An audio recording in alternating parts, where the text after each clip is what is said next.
Hi, I'm Dwayne Brown. Tonight on KPBS Evening Edition, the campaign to replace Bob Filner ended with his resignation, but they're still wrapping up to do. Plus, an update on the special election to replace him.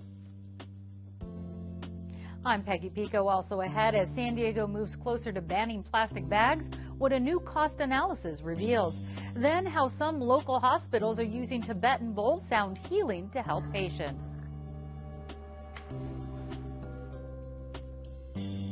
Also tonight, sailors who deployed on the Midway during the Cold War and Vietnam gather in San Diego to reflect on wars past and present. And this may just be the best elevator ride in San Diego, right inside the new Central Library downtown. KPBS Evening Edition starts now.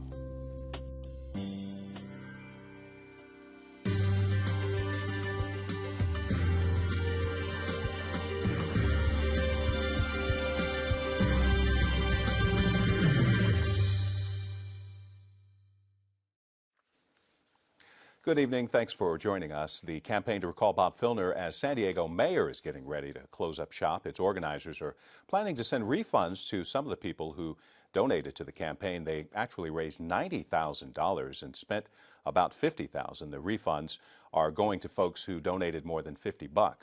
Filner resigned 1 week into the petition drive after more than 20 women accused him of making unwanted sexual advances and after questions were raised about his city credit card use, as well as a controversial deal with a developer. Recall organizers gathered more than 37,000 signatures. That's more than a third of the amount needed to hold a recall.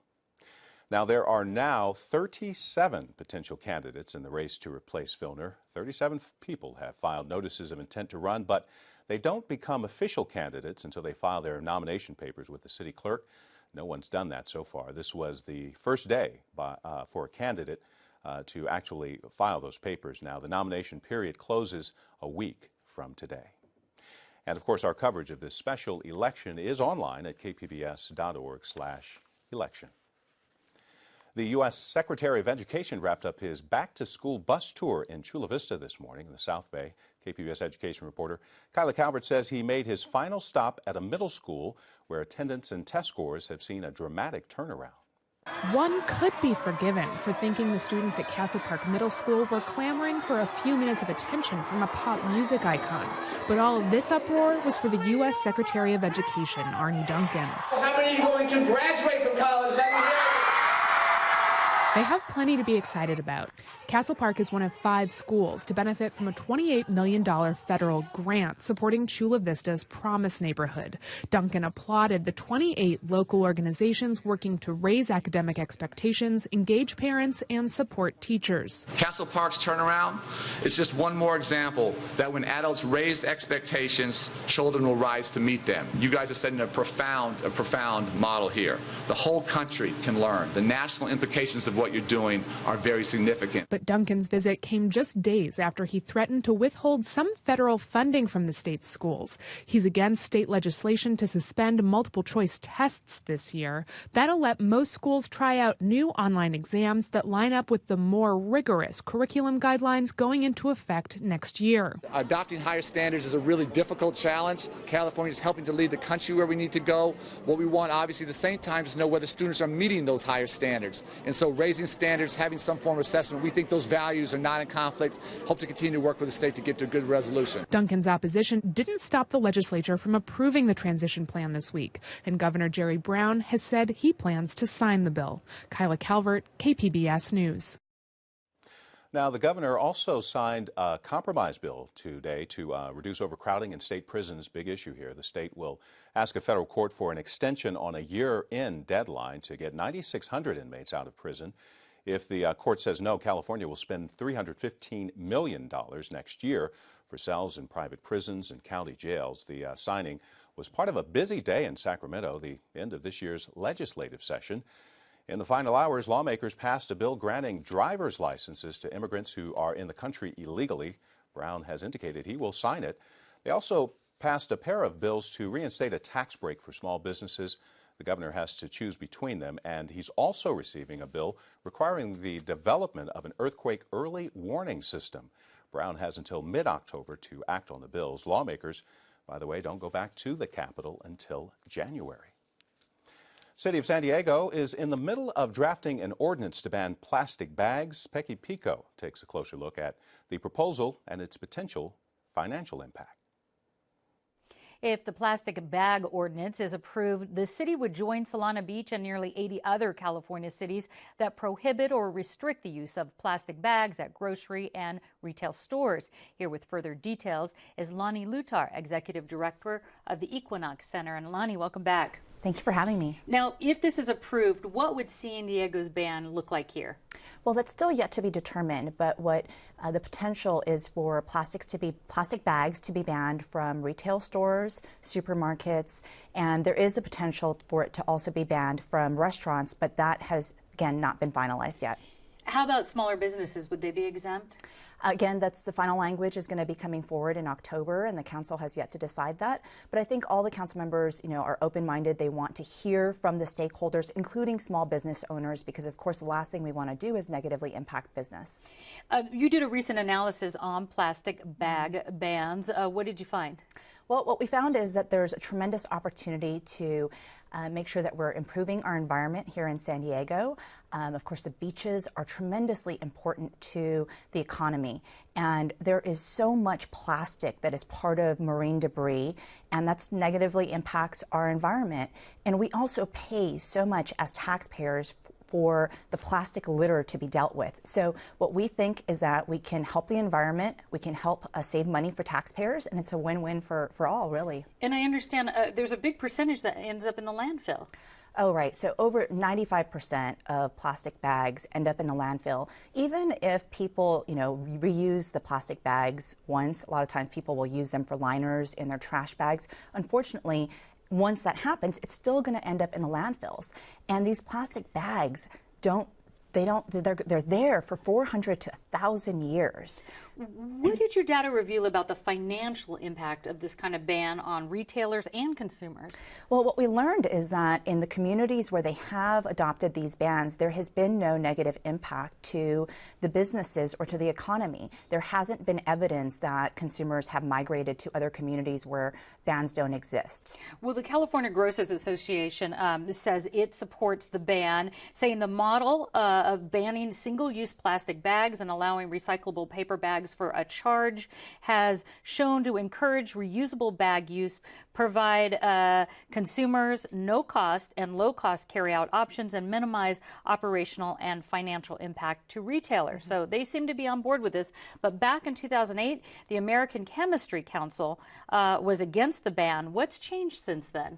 I think people's attitudes have shifted. Many more people now take reusable bags to the markets, and people have a greater understanding that single-use plastic bags are horrible for the environment, and people are much more conscious and aware, and they want to do the right thing. And we think that this plastic bag reduction ordinance will help the city of San Diego get there. Well, I've heard some people say that the fees for paper bags may discriminate against those on fixed or low incomes, and that the ban could result in job losses. What's your response to that? Great question. And what some communities have done is establish exemptions for those low-income families, so forth. So there are ways to address that concern. It's been done elsewhere, and we can make sure that we come up with a solution here in San Diego as well. What about the hidden costs? Some people say these bags are free. How much does it typically cost a consumer or store? What sort of markup is there as far as providing, quote, free plastic bags? Right, and again, these bags really aren't free. Plastic bags or paper bags, whether it's 5 to 15 cents, those costs are embedded into the cost that we pay when we purchase items. And so we hope that as grocers, if this is adopted, they'll consider reducing the costs and not pass on as much to the consumers as they are right now. Okay, Equinox Center's Lonnie Lutar, thanks so much for the update. Thank you, it's a pleasure.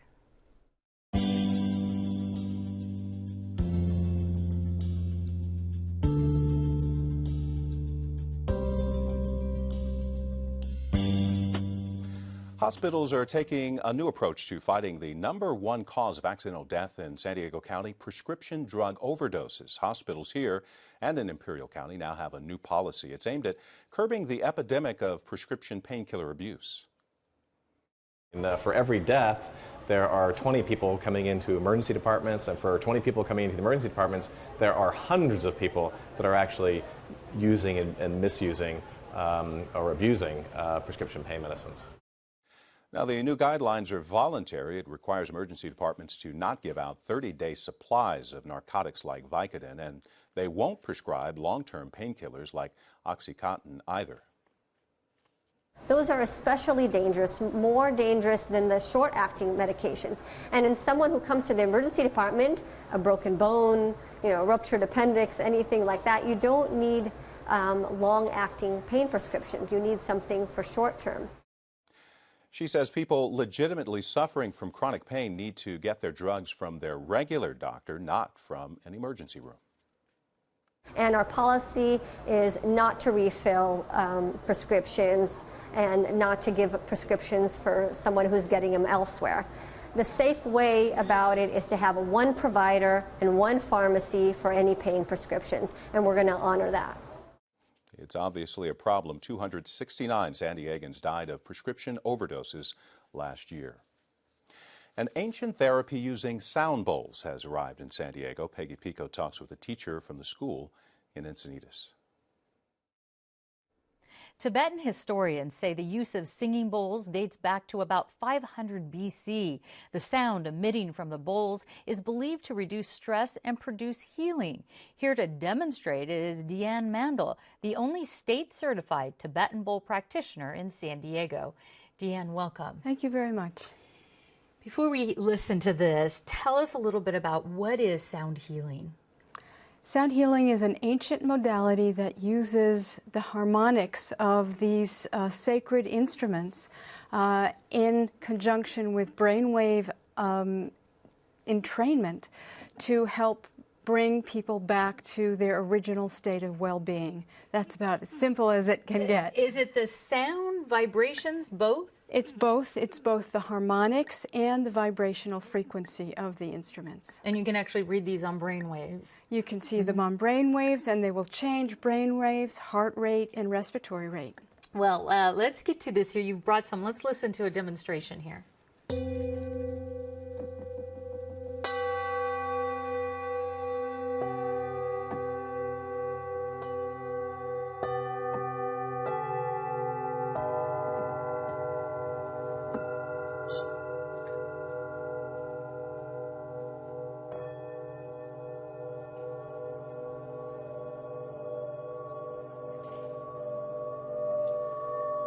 Can hear that one. So it clearly sounds beautiful. It sounds musical, but how are these actually used in healing treatments? Walk us through that process. Well, someone will come in, they will be on a mat, and the bowls will be around their body and on their body. They'll be on each of the major chakras in their hands.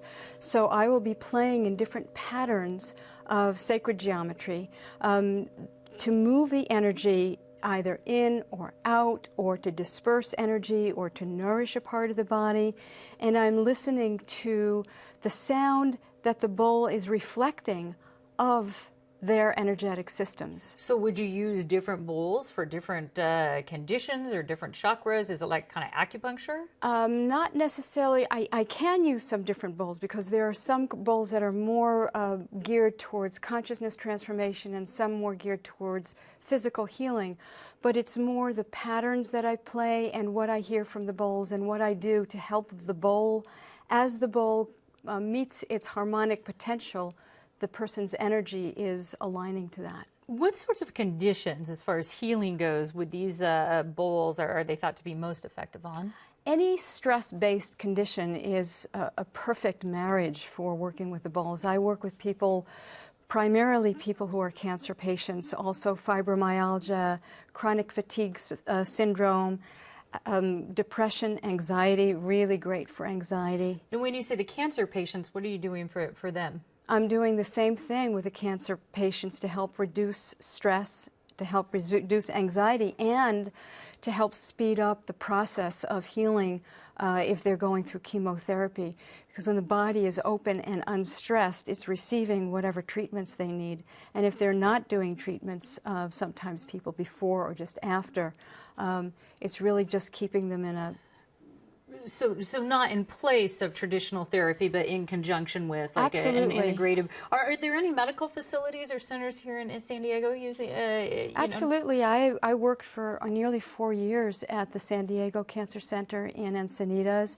I've done workshops at Sharp, Strang, and I'm going to be doing something at Scripps.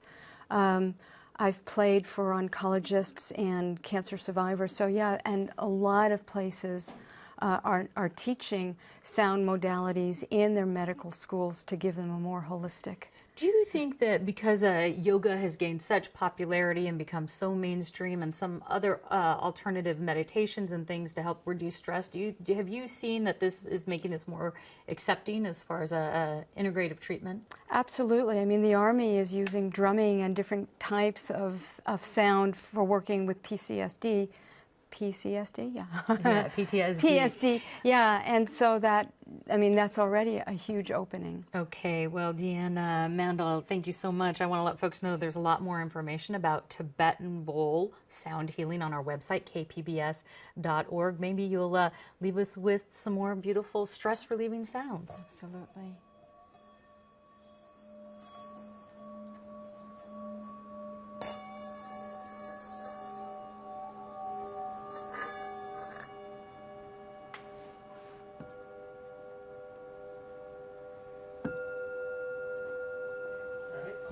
Many in San Diego's Syrian-American community favor a military strike against the Assad regime. And should San Diego ban plastic grocery bags? I'm Mark Sauer. Join us for those stories and more on the Roundtable tonight at 8:30. San Diego is home to the longest-serving aircraft carrier in the 20th century. The Uss Midway Museum now honors the legacy of those who served our country, and a few hundred of them are gathering this weekend for a big reunion. It's like walking onto a floating city at sea, where visitors can get their pictures taken on a giant piece of military history. The USS Midway saw its last combat deployment in 1991 during Desert Storm, and this retired Navy pilot wants nothing to do with another possible war in the Middle East. Because although I was a warrior for many years, and I did fly in Vietnam, I personally detest war. John Newland is in San Diego for a reunion with other Navy personnel who served on the Midway. He recalls the danger of flying off the carrier over Vietnam while taking on enemy fire. Tracers were coming up and I realized, hey, I'm here to kill them and they're trying to kill me. This is real and people are going to die. That's the way it was. And that's the way it is today. With 47 years of service, the Midway was decommissioned in San Diego in 1992. Volunteers have spent thousands of hours restoring what was once the ship's nerve center for combat operations, where 19-year-old soldiers conducted radar surveillance and other duties. The project is still a year away from being done. As San Diego's Naval Strike Group remains on alert near Syria, Newland says he's hopeful we can avoid going to war again. I don't think the country, the majority of citizens of the country want to see another Middle East country invaded or attacked by us. That's a conversation he'll be having with fellow veterans as they gather to reflect on the past and present. Now, volunteers are the lifeblood of the Midway Museum, with about 700 donating countless hours every year to keep it running. I'm Judy Woodruff. On the next NewsHour, Margaret Warner in Egypt on the military crackdown against the Muslim Brotherhood, plus Shields and Brooks. That's Friday on the PBS NewsHour.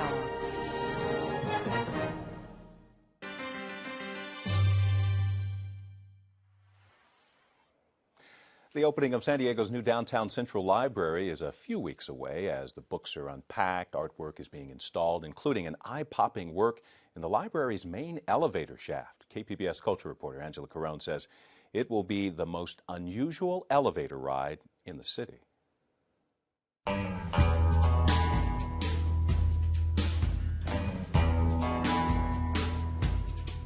There's nothing quite like the worlds created by the De La Torre brothers.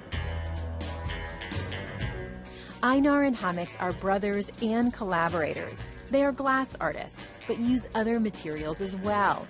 Their latest public art piece is one of the major artworks in the new Central Library, and it's no easy task installing it. The artwork is going in the main elevator shaft. The brothers took a break from installing to chat. Despite the challenges of working in such a tight spot, they're excited about the location. I think for an artist, doing a public art for a library is a pretty fantastic opportunity, and especially for us because we like to make our work layered and baroque and rich, so the more the better. And a library is a place where more is definitely better. You want more information, more access. Now the site that we got in the elevator shaft is it's a pretty sweet sight for an artist. Visitors will see the work from inside the glass elevator. The brothers are known for their ornate glass sculptures and installations. For the library elevator, they're installing 2 columns of diorama boxes, each containing a different scene. The piece is called corpus callosum, after the part of the brain that makes connections between the left and right hemispheres.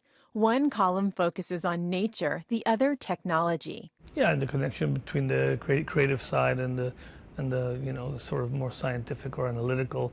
We have a little bit of that going on in the piece, having more nature side and a more sort of human intervention, buildings and so on the other side. The brothers were partly inspired by the dioramas often found in museums of natural history. What we loved about them is the craftsmanship that it would take to do these things. I mean, taxidermy has both sort of wonderful but also very creepy side to it, because here's a stuffed animal that's just sort of sitting there losing feathers slowly, but they also are trying to recreate its natural place in a little box.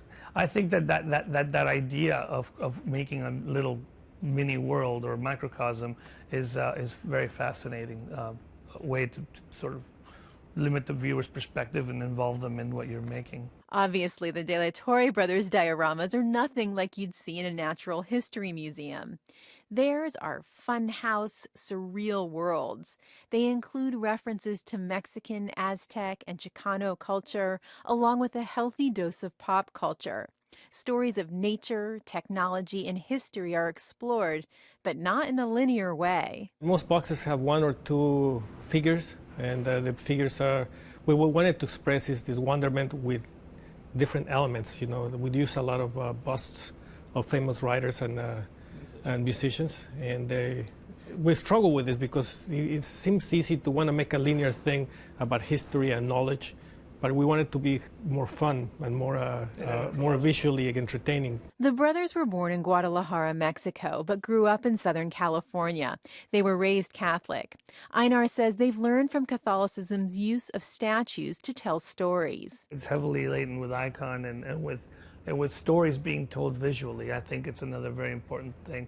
I mean, through the Middle Ages, it's a illiterate population that needs to be told all these stories. So they have all these little figures doing that in churches, and I think that's for us, that's a very valuable idea. Each of the boxes is lined with prints that create an illusion of depth or 3D effect.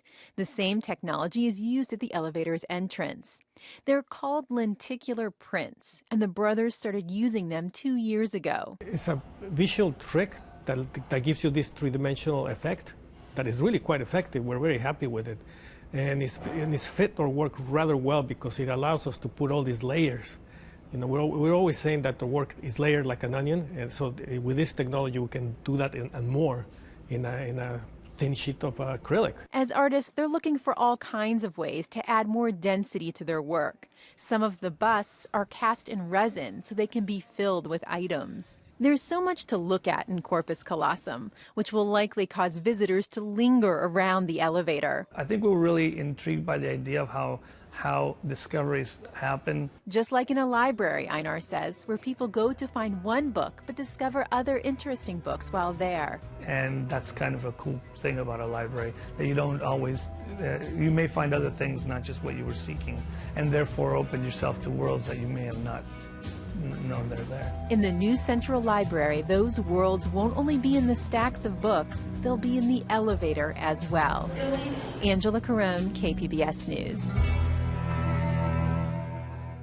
Cool. Get out the sunscreen. It's going to be a hot, sunny weekend all over the county. Coastal temperatures in the mostly the 80s. The Weather Service says there will be above average surf, making the water a bit dangerous for swimmers. We'll get into the 90s for the inland valleys with some patches of dense fog nights and mornings. Mid to upper 80s for the mountain areas. with nighttime temperatures dipping into the low 60s. For the desert, up to 105 with some light winds. Let's recap some of our top stories now. The campaign to recall Bob Filner as San Diego mayor is getting ready to close up shop. Organizers are planning to send refunds to some of the folks who donated to the campaign. They raised $90,000, spent about $50,000. Now the refunds are going to people who donated more than $50. Filner resigned, of course, 1 week into the petition drive after more than 20 women accused him of making unwanted sexual advances, and after questions were raised about his credit card use, as well as a controversial deal with a developer. Now, recall organizers gathered more than 37,000 signatures. That's more than a third of the amount actually needed to hold a recall. And there are now 37 potential candidates in the race to replace Filner. Those folks have all filed notices of intent to run, but it doesn't become official until candidates actually file their nomination papers with the city clerk. No one's done that. This was the first day a candidate could actually file those papers. The nomination period closes a week from today. You can find tonight's stories and download the KPBS app all on our website, kpbs.org/evening edition. Thank you for joining us. Have a great weekend. Good night.